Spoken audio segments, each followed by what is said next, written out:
Cha cha cha. Welcome back, guys, to another episode of Cherry and Cherry and oh right, I'm Beez. Cherry is the one that is missing because she took break a leg a little too literally and went and broke her leg. My apologies for the last week off, but she was in too much pain. We were going to see if she could make a comeback, but for now, let Beez be your guide, and we are going to dive right into this week. We are going to do another episode of Would I Risk My Life, though? The most deadly places to swim in the world. Which I feel really good about. As we open up, restrictions are lifting, travel becomes a thing. We need to know, would I risk my life, though, going to these destinations? I even have my most festive Cuba cup, because Cuba is one of my most favorite destinations to visit that doesn't have all the deadly stuff that this list has. Forgive me as I look off my notepad, because I didn't memorize all this.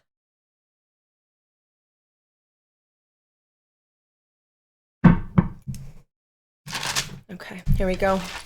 The most deadly places to swim for us, because all the creatures that already live inside of the water are already dead from rising ocean temperatures. The sprinkles are going to be dark now that you're alone with Beez. All right. I pulled this from an article from Science 101 online that got published basically today. I say basically because there was a time change, so it technically says the 23rd, and it's not the 23rd yet, but it's okay. A vessel of knowledge. A vessel of knowledge. Okay, here we go, guys. First one. All right. The Nile River. Okay. I don't know if I would particularly seek out the Nile River, but if I was there, would I risk my life to go swimming in it? It apparently is the cradle of all humanity, so it must be safe. It's not. It's not safe, though, because it is actually full of crocodiles. And despite the crocodile being like less movie drawn, there's actually crocodile is more likely to kill you than most other water predators are. So if you encounter the crocodile, that could easily be your last croc. They have about 100 attacks per year in the North African Nile. I don't know. I kind of like my body with limbs on it. I don't know. I don't think so. And the crocodiles just kind of creep me out. I don't like reptiles. I'm a girl. I'm going to go with the no, I would not risk my life to swim in especially the North African Nile. Beez is going to go a hard pass on that one. Moving on to our second one. And I am going to butcher all these names. I have a speech impediment. I'm kind of dyslexic. It took me 20 minutes just to figure out if I was in the center of the camera or not. I promise, guys, I can't. So here we go. Hanakapai Beach is a Hawaiian beach. Hawaiian beaches are beautiful. They're known for their sandy beaches and coral reefs, or at least what's left of them. Yeah, dark sprinkle, get it. Just beautiful views, but at this particular beach, the Hanakapai Beach, it is known for really aggressive riptides, and not the Vance Joy song that you want to play with. These are just hidden currents that will basically just rip you out and take you somewhere. They're known to have on this beach about 80 deaths. So, like, it's not as bad as the Nile. Something that I would be aware of. I'm not canceling my trip to Hawaii, though. I would die for that. So, like, and just don't get pulled out. Just don't go too deep. Pick your beach right, but I'm still going to Hawaii. I don't care. Next one. I love how confident I am. I'm just like, I'm going. I'll be fine. All right. Kaipu Falls. Okay. I liked this one. Kaipu Falls is a popular destination, but it's also a popular place to drown. Okay. All right. I'm intrigued. I actually don't know. The article didn't say where Kaipu Falls is. And so if you know where it is, feel free to leave a comment. But yes, so the Kaipu Falls is a popular tourist destination. It's a popular place to drown. But the reason why I would risk my life for this is because there's an unknown reason that is causing everyone to drown.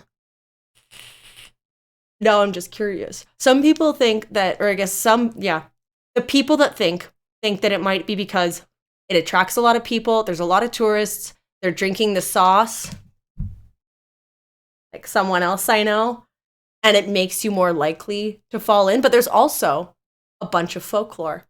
There's more folklore than fact, actually, and they think that it's claims from ancient gods and hidden whirlpools. Okay, now I would risk my life. I would go. That sounds super interesting. That's probably why so many, like, why it's popular, and that's probably why people die, though, is because there's lots of, like, overly confident people like me that think that they would survive that. They won't survive. If God's wrath comes for anyone, it's gonna be for Beez. It already came for Cherry. Okay. All right, would go. Moving on. Next, number 4, Amazon bison. I feel like I said that right. I don't know. I'm actually so dyslexic, you guys. It's in South America. It has lots of predators. And so when you're swimming, you're more likely to be eaten, which is what makes them the predator. A vessel of knowledge. A vessel.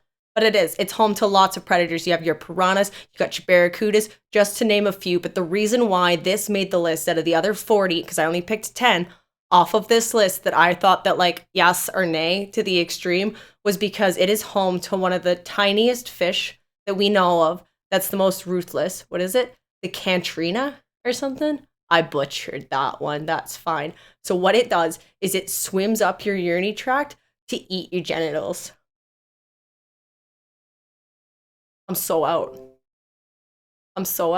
Nothing. It's not worth it. No, I would not risk my life.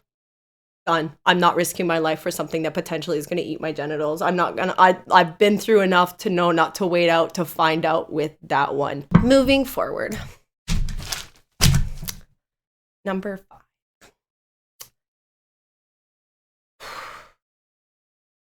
Gansbai. When I said this in my head, when I wrote this list, I could say it a lot better. Goodbye. So it's off the coast of South Africa, and its nickname is Shark Alley. Okay. All right. And there's another island. Apparently it's off the coast of North America that also has this same nickname, but the sharks that frequent it are like great whites and stuff, and they're actually less likely to attack you. And so I gave the ultimate Shark Alley nickname to the Gansbai in South Africa. I've also heard that South Africa has a lot of sharks. I trust that. Feels right. It feels right. Yes. There's a few other ones too. There's another one. It's not as bad as Reunion Island, I guess, by Madagascar. There's a bunch of people that die there too. Sharks are everywhere. Sharks are everywhere. That's why I gotta be in the cage. If you watched the last Would I Risk My Life, though. All right, moving forward, the Blue Lagoon. This is not the movie. There's many lagoons. I learned that while I was reading this article. Being totally honest. This one's in the UK, and it has a pH level of 11.3, which is very close to bleach in its alkalinity. It makes me uneasy. I don't think that anyone should be avidly swimming in bleach. It's called the Buick's Derbyshire Blue Lagoon. That one I nailed. That one I think I nailed. I felt like I nailed it. It's not the one from the movies, but nonetheless, swimming in bleach, I would not risk my life for that. I'm going with a no, and we're moving forward. Let's go to number 7. Let's get a 7 up here. Let's do it. Let's go, boy. Okay, all right. Queensland, Australia. I really want to go to Australia, so this one kind of hurt me, but I feel like that Australia is another place, especially Queensland, that I know I've heard a lot about it being, like, dangerous and there being lots of critters. And apparently that's what there is there's lots of deadly critters. You've got sharks, you've got your crocs, you've got your blue ring octopi. Octopi. That's the singular. Octopus is the plural. That's your fun fact of the video. You only get one, all video. That's it. I'm greedy like that. But the thing that made it make the list was the box jellyfish. The box jellyfish is tiny. It's like a max of like 8 inches long, but one sting is going to mean that you go into cardiac arrest. That means that you die shortly after it stings you. I'm still going. I don't know. At one point I picked up a jellyfish. I was in Florida and I was at Florida and I was going to Disneyland, or no, it was Disney World. And I was just so, like, the MGM sign of like Mickey with the little hat was everywhere. And so when I seen this like blue sparkling thing on the beach, I figured someone misplaced their keychain, obviously. And so I went to pick it up, and I still remember this man just like running over to me and screaming at me to drop the thing. And I just was terrified, and so I dropped it. And I remember my sister was like squishing it between her toes. right before that. Nonetheless, though, I've encountered the jellyfish. I survived the jellyfish. I feel confident going into this. To be fair, though, like, what a nice gentleman. Like, I had no idea what I was doing, that I was playing with something that could paralyze me. Silly bitch. So fearless. Okay, moving forward. Lake Kivu. Lake Kivu is in Rwanda. It is one of the most dangerous lakes in the world. Okay, it is nicknamed the Exploding Lake for obvious reasons, because it explodes, because it erupts on occasion. It is near a volcano, and the volcano releases a lot of CO2. No. Besides the fact that I'm not gonna lie, I don't know. Like, I have a travel list. I've never really thought about going to Rwanda, but I'm not convinced that, like, I don't know, if I was gonna go to a beachy to swim vacation, I'm not convinced that Rwanda would be at the top of the list. Moving forward.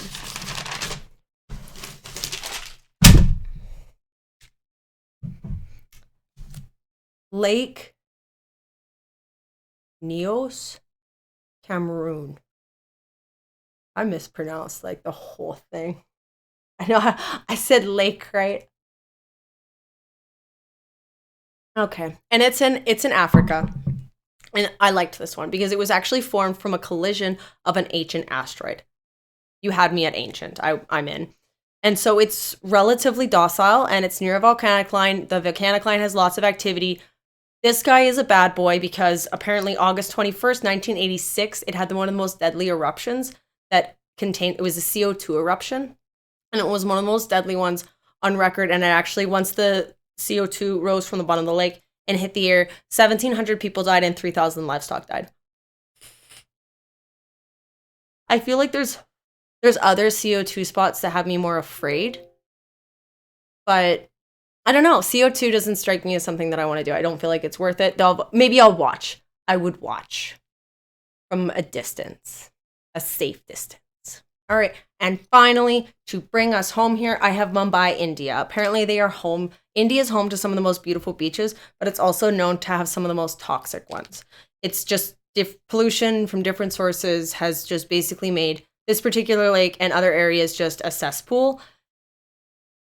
I really want to go to India. I've been told that India has everything, whatever you want to do. If it's like a jungle or like sand or a beach or like history, India has it all. But it's actually a very big country from what I've heard. And so it's hard to do the whole trip in one go round. I'm not convinced that when I book the India trip that the beaches or necessarily swimming is going to be on the thing, because I'm not going to lie, there were a couple places there and they all kind of said the same thing. I left out a lot of the pollution ones though, because I've already laughed at how dead everything is in there. But I think that that's a nice conclusion. It's called foreshadowing. You already got your fun fact, and so I'm not going to explain it for you.